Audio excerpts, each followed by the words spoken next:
Again from the sample paper, next questions from all the chapters. Listen. Apple growers usually keep bees in the orchard even though apples are usually wind pollinated because wind pollination results in apples of inferior quality. Yes or no?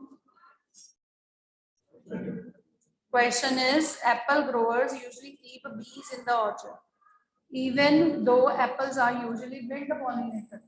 बीज रखते हैं, insects रखते हैं, हालांकि वो wind pollination से pollinate करते हैं एप्पल्स. क्यों रखते हैं वो बीज को? क्योंकि विंड पॉलिनेशन जो है that results in the apples of inferior quality. Is it? No. Insect pollination results in apples of superior quality. No. Insect pollination तो उसने बोला ये है, नहीं है ना. Wind pollination may fail at the right time and bees would bring about pollination in such a situation. Yes, ठीक है. अगर विंड पॉलिनेशन नहीं हो पाती है तो पॉलिनेशन इंसेक्ट से हो पाए, इसीलिए बीज रखी जाती है. Bees can inject honey into the apples and make them sweeter. ऐसा नहीं होता, हनी वाले एप्पल्स नहीं होते कभी. चलो नेक्स्ट इज ये डायग्राम है एंथर का, एंड आई होप आपको आता होगा ये डायग्राम. 4 लेयर्स पूछी हुई हैं, ठीक है. ये पता है ना एंथर का डायग्राम बेटा सारे अच्छे से देख लेना, ठीक है. 4 लेयर्स के ऊपर क्वेश्चन PQ आ रहा है और उसमें से कुछ आइडेंटिफाई करने को है. Next is polygonum type of embryo sac is what? Polygonum embryo sac कौन सा होता है? 8 nucleated 7 cell. 8 nucleated 7 cell, 7 cell होते हैं और पोलर सेल के अंदर 2 न्यूक्लियाई होते हैं, ठीक है. A mature male gametophyte is formed from the pollen mother cell by mature male gametophyte is formed from the pollen mother cell, यानी कि माइक्रोस्पोर मदर सेल, है ना. कैसे बनता है? 1 meiotic division, 2 meiotic division, 1 meiotic and 2 mitotic, 3 meiotic. 2 meiotic, 1 meiotic, 1 meiotic होगी ना, एक ही होती है ना. This is male gametophyte.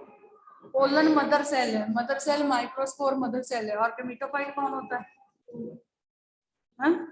Pollen grain होता है. हाँ, तो फिर उसमें माइटोसिस भी तो होती है. पहले मियोसिस हुई जिससे हमारे टेट्राड बना. हर टेट्राड के अंदर माइटोसिस पहला हुआ तो वेजिटेटिव जनरेटिव बना. फिर सेकंड माइटोसिस हुआ तो 2 मेल गेमेट्स बने, तो फिर ये सी वाला आएगा. 1 मेयोटिक 2 माइटोटिक, ठीक है. जनरेशंस पढ़नी है, किस किस की बात हो रही है. Next is double fertilization involves what? Double fertilization involves what? Fertilization of the egg by 2 male gametes. Fertilization of egg by 2 male gametes नहीं है. एक एग ने एक मेल गेमेट के साथ हमेशा करना है, that is a universal rule, ठीक है. That is resulting into a true zygote and a true embryo. बाकी जितने भी बनेंगे एम्ब्रियोज बनेंगे जरूर, लेकिन वो सारे होंगे फॉल्स, ठीक है. Second, fertilization of 2 eggs in the same embryo sac by 2 sperms brought by 1 pollen tube. Fertilization of 2 eggs in the same embryo sac by 2 sperms, false. 2 eggs नहीं होते, ठीक है, so that is it is also false. Fertilization of the egg and the central cell by the 2 sperms brought by different pollen tubes. Wrong, different नहीं होते, same pollen tube लेके आते हैं ना 2 मेल यूनिट्स को, ठीक है. Next is fertilization of the egg and central cell by the 2 sperms brought by the same pollen, correct, ठीक है. Next is sterilization techniques are generally full proof methods of contraception with least side effects. Yet this is the last option for the couples because आपको इनमें से choose करना है कौन सा सही है. Sterilization techniques are generally foolproof methods of contraception. Sterilization technique कौन सी होती है? Vasectomy and pubectomy, ठीक है. वो foolproof क्यों होते हैं? With least side effects. Yet this is the last option for the couples because क्यों है ये last option क्यों है couples के लिए? It is most irreversible, almost irreversible. सही है कि नहीं? है क्यों गलत है? सही तो है, irreversible होती है. ऑलमोस्ट मतलब अगर है तो है ना. ऑलमोस्ट या मोस्ट ये नहीं ना देखोगे आप, ऑलमोस्ट और मोस्ट. है ना. So it is the irreversible technique. Next is of the misconception that it will reduce sexual urge. This is the last option for the couples because of the misconception that it will reduce the sexual urge or drive. No. Reduce तो करता है ये sexual urge.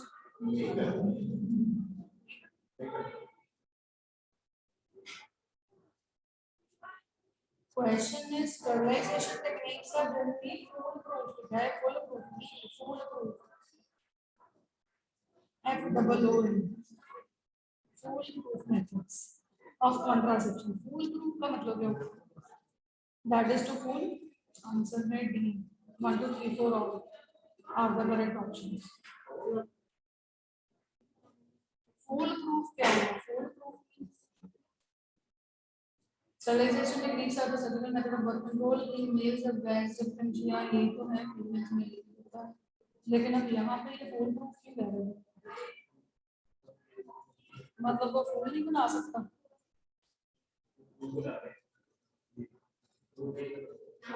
फूल नहीं बना सकता है ना. फूल proof तो यही होगा ना. फूल नहीं बना सकता वाला. Of the misconception that it will reduce sexual urge. It reduces the sexual urge. No?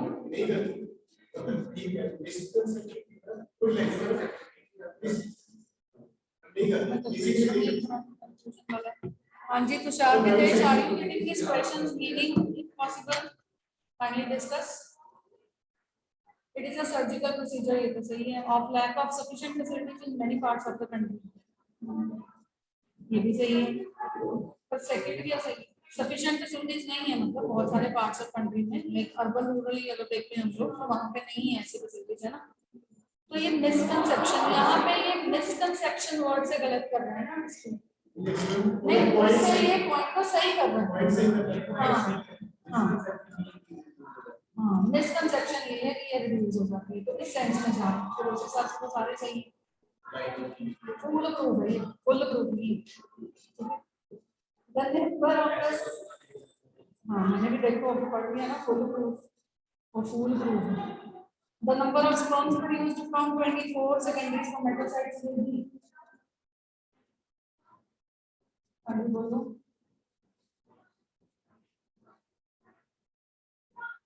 The number of sperms produced from 24 secondary spermatocytes. Secondary spermatocytes कौन से हुए? जिनके आगे meiosis नहीं होना. Primary में होता है. Meiosis, mitosis होगा सिर्फ. हाँ तो mitosis होगा. तो the number of sperms produced from 24 secondary spermatocytes will be 24. Meiosis कहाँ होता है? Primary में होता है. पर वो meiosis 1 होता है. सेकेंडरी में meiosis 2 होता है. तो प्राइमरी में अगर उसने meiosis 1 दिया तो उसने 24 बना लिए. Every secondary spermatocyte produces 2 spermatocytes. Therefore 24 secondary spermatocytes. अच्छा how many will be produced? I am used with the number of the chromosomes. I was thinking on chromosome number. कितने बनेंगे? Obviously जब भी आप meiosis पढ़ते हो तो meiosis में हमने ये किया ना कि अगर वो सेल है हमारा ना तो फर्स्ट से हमारे पास 2 सेल्स बनेंगे और सेकंड से हमारे पास 4 सेल्स बनेंगे. ये सेल्स की बात कर रहे हैं. क्रोमोसोम काउंट नहीं. ठीक है. The number of the sperms produced from the 24 spermatocytes यानी कि स्पर्मेटोसाइट्स 24. सो अगर ये 24 है तो ये आगे कितने हमें सेल्स बनाएंगे? स्पर्मेटोसाइट एक 24 वाले में कितने बनाने हैं? 24 + 24 48 क्योंकि ये माइटोसिस के इक्विवेलेंट होती है ना. meiosis 2 is equivalent to mitosis है ना. so mitosis से एक सेल में 2 हमें सेल्स बनाने.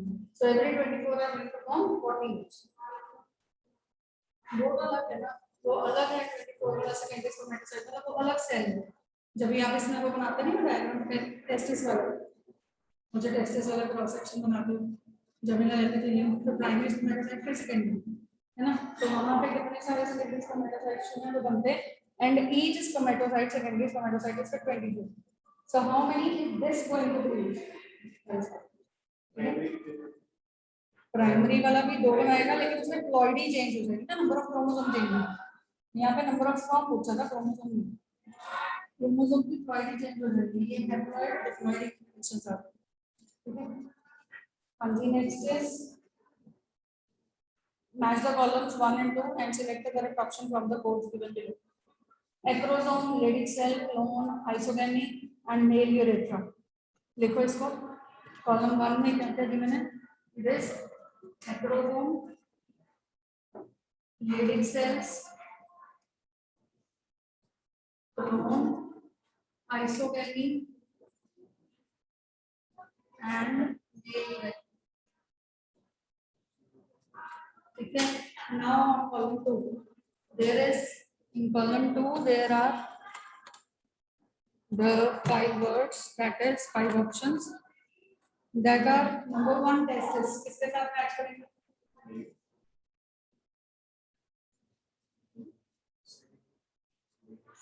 Leydig cells, testis, monocystis,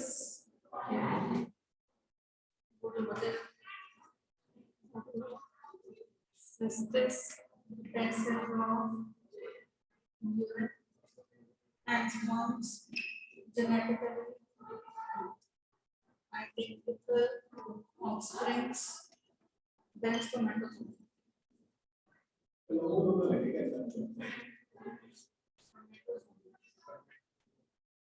acrosome का क्या है? स्पर्मेटोजोम. ठीक है. Next is Leydig cells. Leydig cells का टेस्टिस. ओके. जिनमें isogamy and male urethra. Male urethra इसका monocystis है ना. isogamy, monocystis. Isogamy का होता है जब इनके बीच सिमिलर हो. Monocystis का तो वहां पे नहीं है, but still monocystis can go with like gametes अगर सिमिलर होंगे तो स्ट्रक्चर भी similar. Cystis maybe signifies the cyst formation or the cells formation. Single cell will be formed. Here the same cell will be formed. ठीक है. iso means same, gametes means इसके साथ होगा. ठीक है. नेक्स्ट आ गया हमारे पास sequence of hormones during menstrual cycle. Sequence of hormones during menstrual cycle eight. Sequence of hormones during menstrual cycle eight. Sequence क्या है मेंस्ट्रुअल साइकिल का? Estrogen, progesterone, FSH. Yes, FSH, estrogen and progesterone. ठीक है. ये किस concern में है? जैसे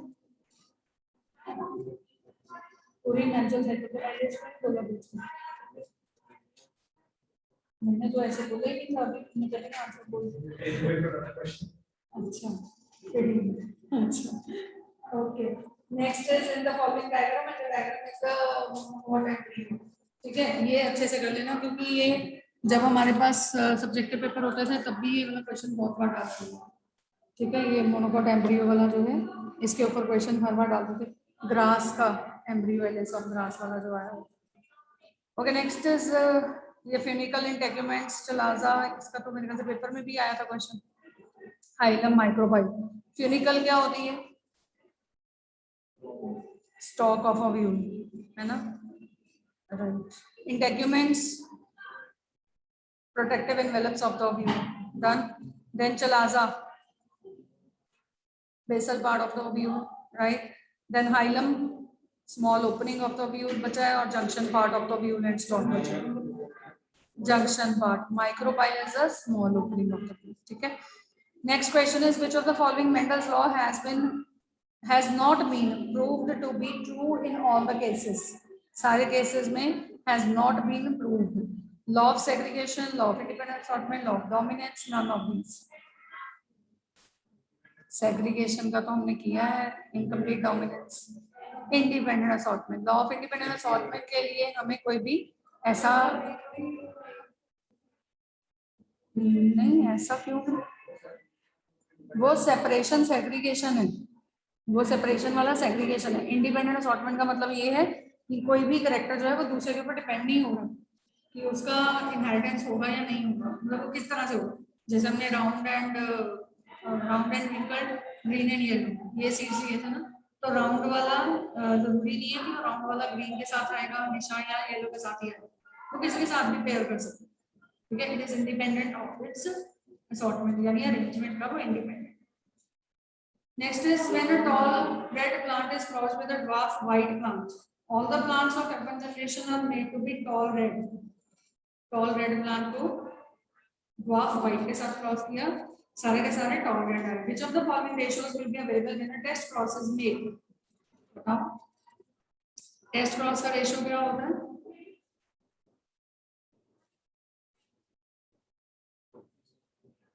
हाँ,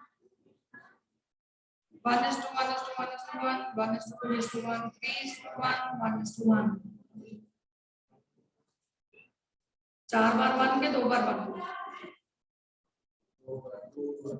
बाय 2 बार, 2 करेक्टर्स नहीं है।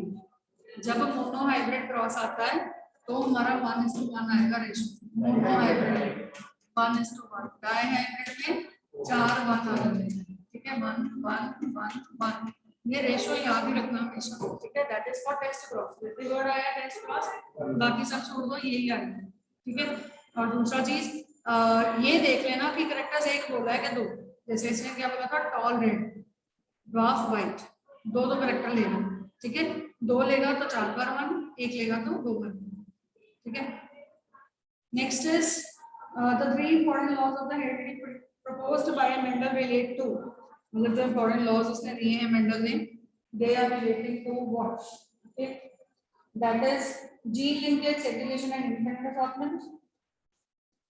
बताओ the 3 important laws of segregation, the 3 important laws of heredity proposed by Mendel relate to, जो मेंडल के 3 लॉज हैं वो किसके साथ रिलेट करते हैं? Gene linkage, segregation and independent assortment के साथ, gene linkage, dominance and segregation के साथ है। जीन लिंकेज और डोमिनेशन की उसने बातें नहीं की। Segregation, independent assortment and dominant recessiveness, ये हो सकता है। Segregation, independent assortment and gene linkage, ठीक है। लिंकेज और रिसेसिव के बारे में तो बिल्कुल कुछ आना नहीं है इसमें, ठीक है। Next is which one of the following statement is true for Mendel's theory but not for Darwin's theory of natural selection? Darwin theory है evolution को लेकर, पता है क्या? क्या natural selection का मतलब क्या है? उसने क्या बताया था? Darwin का statement क्या है? हाँ जी, survival of the fittest and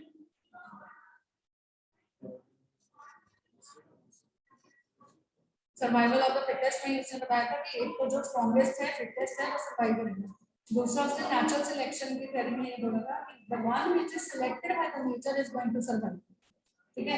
the one which is rejected by the nature will not survive in the population, ठीक है। तो ये गिवन था। अब मेंडल का थ्योरी और डार्विन के थ्योरी में ट्रू क्या है? हाँ, डार्विन का ये मतलब 2 points. Next is which of the following statement is true for both Mendel theory but not, it is true for Mendel theory but not for the Darwin theory of natural selection. Mendel's के लिए सही है, Darwin के लिए नहीं। कौन सा? The original theory was modified later on. ऐसा? Original theory साथ ही दे दी उन्होंने, modified किया है इसने, बाकी Darwin के बाद मार्क वगैरह आए लेकिन उन्होंने अपने पॉइंट्स रखे, उन्होंने अपने पॉइंट्स रखे थे, पर जो चीजें उन्होंने इसमें सिम्प्लीफाई नहीं करी, मतलब इसको मॉडिफाई नहीं किया, इसकी थ्योरी का आगे ऐसे चली। The theory immediately and strongly influenced other areas of common knowledge. The theory immediately and strongly influenced other areas of human knowledge. Mendel के लिए सही है पर डार्विन के लिए नहीं। अदर एरियाज कौन से हैं? मेंडल के लिए of human knowledge, no? और उसने जीन्स को तो सिम्प्लीफाई किया नहीं ना। The theory immediately and strongly influenced other areas of human knowledge. हाँ, immediately तो हुआ भी क्या ना, वापस उससे ये भी होगा कि कौन से other areas of human knowledge ना, ये होगा। Clearly defined the laws were proposed during early stages of the theory. It is true for Mendel, not for Darwin. Darwin का तो जो अर्ली स्टेजेस ऑफ थियरी है उसमें उसके लॉज जो है पहले से सिग्निफाई नहीं होते because it took quite long for this decision that theory proposals. अभी मेंडल के केस में clearly defined the laws for proposed yes है ना during the early stages of the theory yes क्योंकि उसने स्टार्टिंग में ये शुरू कर दिए थे थियरीज प्रपोज की थी वो बात अलग है तो पब्लिसाइज बाद में उन्होंने तो साथ साथ रिजल्ट से ना अपने जितने भी एक्सपेरिमेंट्स किए उसके the theory was based mostly on the pathological studies from Mendel जो बीमारी के बारे में बात करते थे है ना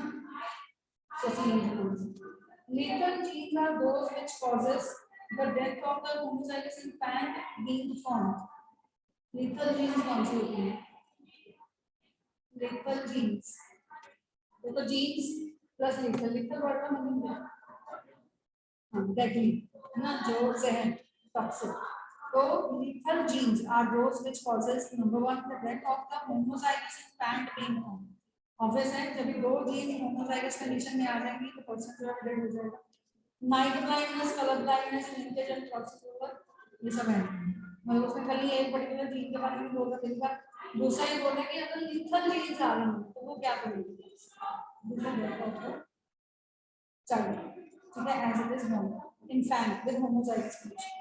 When a homozygous tall and red flowered individual is crossed with a homozygous dwarf and white flowered individual. Therefore, question: the cross is made between tall and red flowered individual. Homozygous, दोनों homozygous हैं.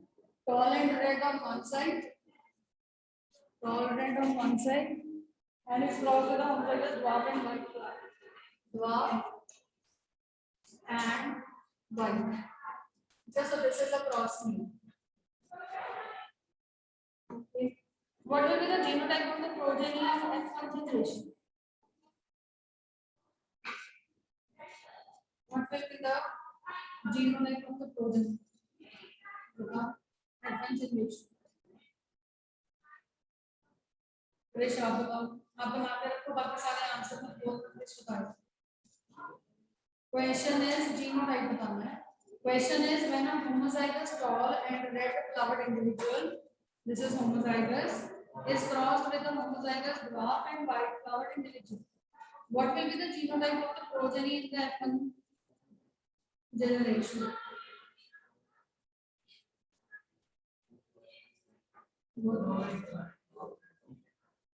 उसने कहा है homozygous tall and red दूसरा बोला homozygous dwarf and white हाँ जी बोलो इसमें इतनी देर क्यों लग रही है बोलो क्या नहीं समझ आया क्यों कंफ्यूज हो गया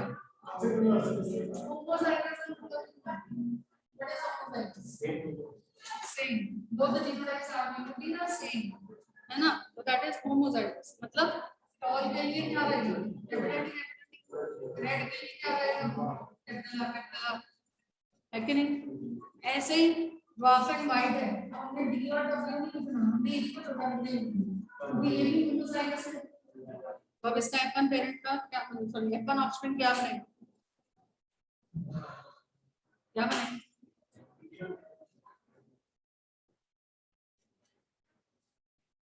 F1 इसका क्या बनेगा इसका बनेगा T और R ऐसे बनेगा ना T R और यहाँ पे T R का स्मॉल डी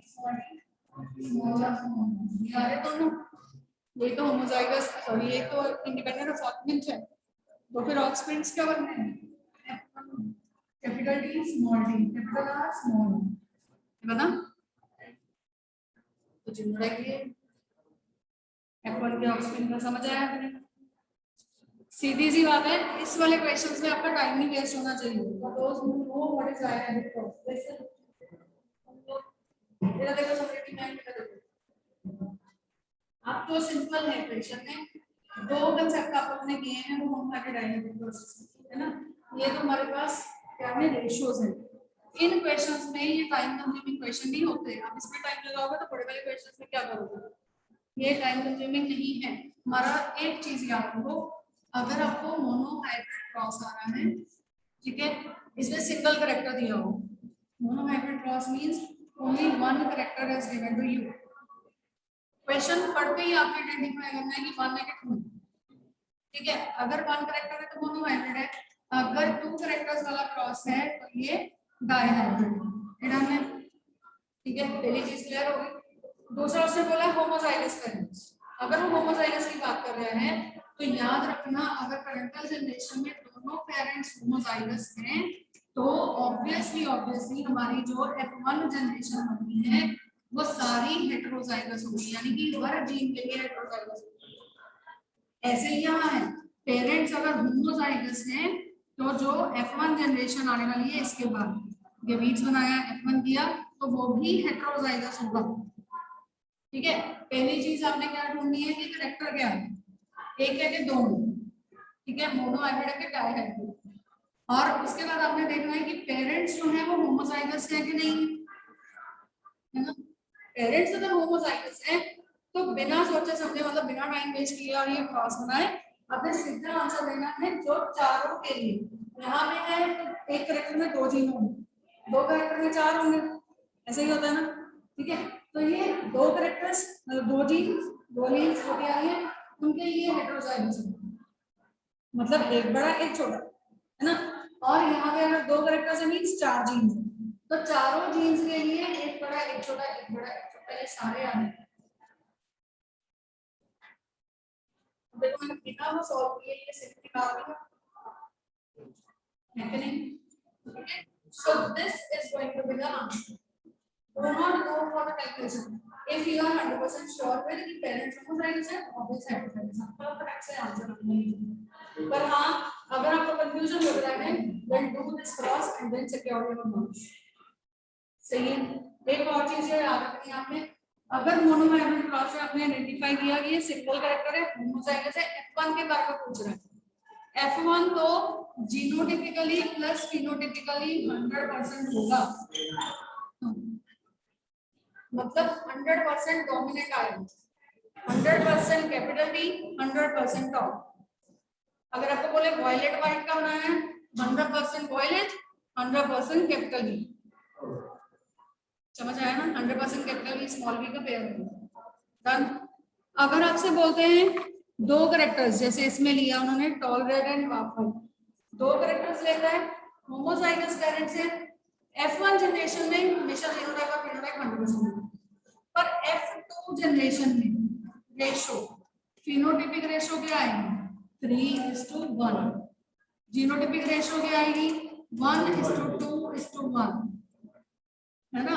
तो हमें कैलकुलेशंस नहीं करनी होती है इन क्वेश्चंस में, है ना। यहाँ पे हमारे पास सिर्फ एक फिनोटिपिक रेशो याद रख लेना, दैट इज 9:3:3:1। जीनोटिपिक के लिए वो आपको एक लाइन वो याद कर लो, वैसे वो आता नहीं है कभी कुछ, ठीक है, वो चीज क्वेश्चन में कभी आती नहीं है। डन।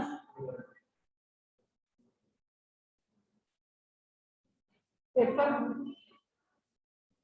ये समझ आया आपको, दोनों process, mono hybrid dihybrid process समझ आ रहे भाई, ठीक है। अगर हमारे गिवन पेरेंट्स ने कुछ चेंजेस कर दें, ठीक है, अगर सपोजिंग उसने F1 वाले ऑफस्प्रिंग्स को कह देंगे कि वो पेरेंट्स है ना, या अगर हम कहें F1 वाले नहीं, अगर हम बोलते हैं हमारे जो ऑफस्प्रिंग्स आ रहे हैं they are heterozygous form, let's say हमें उन्होंने कह ही दिया कि दोनों पेरेंट्स जो हैं वो हेटेरोजाइगस हैं, ठीक है, फिर आपने इसको शुरू से नहीं कंसीडर करना, फिर आपने F1 माननी है, जो F2 थी उसको F1 मानना है, समझे कि नहीं। ये इसके लिए, हाँ हाँ ये इसके लिए है, जो आपके यहाँ पे होमोजाइगस आएंगे यहाँ पे जरूरी भी नहीं आएंगे मिक्स है, ठीक है, हेटेरोजाइगस वाले होमोजाइगस से ही आएंगे। लेकिन मैं कह रही हूँ कंसेप्ट दूसरा, जिसमें ये बोलता है अगर हेटेरोजाइगस वाले पेरेंट्स हैं फिर भी हमने टाइम नहीं वेस्ट करना, अगर उसने बोल दिया कि दोनों पेरेंट्स, पेरेंट 1 एंड पेरेंट 2 दोनों हेटेरोजाइगस हैं, तो वही तो हमने यहाँ किया था F1 जब बनी थी, सेल्फिंग जब करते हैं, है ना। तो जब दोनों पेरेंट्स हमारे पास हेटेरोजाइगस हैं तो भी हमने इसको फिर हमने F1 कंसिडर करना, आंसर्स यही रहने। This is only to save up your time, okay, you have to play smart, समझ आई? जब पेरेंट्स उसने हेटेरोजाइगस बना दिए हैं तो इसको F1 का रिजल्ट मतलब वो मांग रहा है। F1 क्या होती है? जो पेरेंट्स से पहली प्रोड्यूस्ड जनरेशन है कि नहीं, जो पेरेंट्स से पहली produced generation. If there are 999 bases in an RNA that codes for a protein with 333 amino acids। अब ये क्या है? इसमें उसने बोला है 999 बेस पेयर्स हैं। ये आपका पेपर का क्वेश्चन है। 999 बेसेस हैं, ट्रिपलेट्स बनाती है ना अमीनो एसिड। तो मतलब इसमें अगर हमने डिवाइड किया तो हमारा 333 बचा एंड हेंस वो है हमारे अमीनो एसिड। अब इसके बाद वो बोला है and the base position at the base at position number 901 is deleted. 999 total है, ठीक है। हमारे पास 900 फर्स्ट जो है उसको डिलीट कर दिए, यानी इससे पीछे 900 था, उसके आगे 902 था। ये आया समझ? समझ आया? ठीक है। Number of base not the amino acid. तो जब ये 900 तो कंप्लीट ट्रिपलेट्स बना रहा है ना, तो यहाँ पे हमने 3 से डिवाइड किया, ये बन गया 300, ठीक है। अब अगले क्या बचे? 902, 3, 4, 5, 6, 7, 8 एंड 9। अच्छा ये हमारे पास आगे बचा 902 से लेके 999 तक जो है वो हिल जाएंगे, ट्रिपलेट हिल गए, ठीक है। 901 को इंक्लूड करते हुए हमारे पास 333 बन गए। अब यहाँ से कितने बने आगे? 901 से 999 तक कितने हैं टोटल? 33 है। 1 से लेके 99 तक, हाँ 99 टोटल हुए। हाँ 33, हाँ 33 थे पहले, 1 से लेके 99 तक 33 थे। जब एक टूट गया तो कंप्लीट हमारे पास कितने बनेंगे? -1, 32, ठीक है। एक माइनस करेंगे तो वो बनेंगे 32। तो यहाँ पे इसने बोला है, पर उसने क्वेश्चन कुछ और बोला। क्वेश्चन इज अगर 901 पे डिलीट हो जाता है such that the length of the RNA becomes 998 bases, how many codons will be altered? Alter कितने होने वाले हैं? मतलब ये आगे वाले सारे 33 के 33 ऑल्टर होने वाले। पर क्या पूछा है? How many codons will be altered? Codons पूछे हैं। कोडोन्स के लिए 33।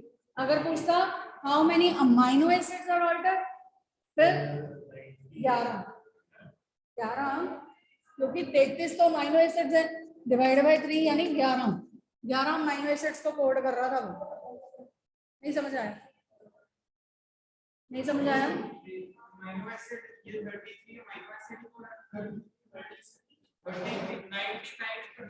अच्छा हाँ 99 कोडोन्स हैं, 33 अमीनो एसिड। तो 33 अमीनो एसिड हमारे जो हैं वो हो रहे हैं ऑल्टर।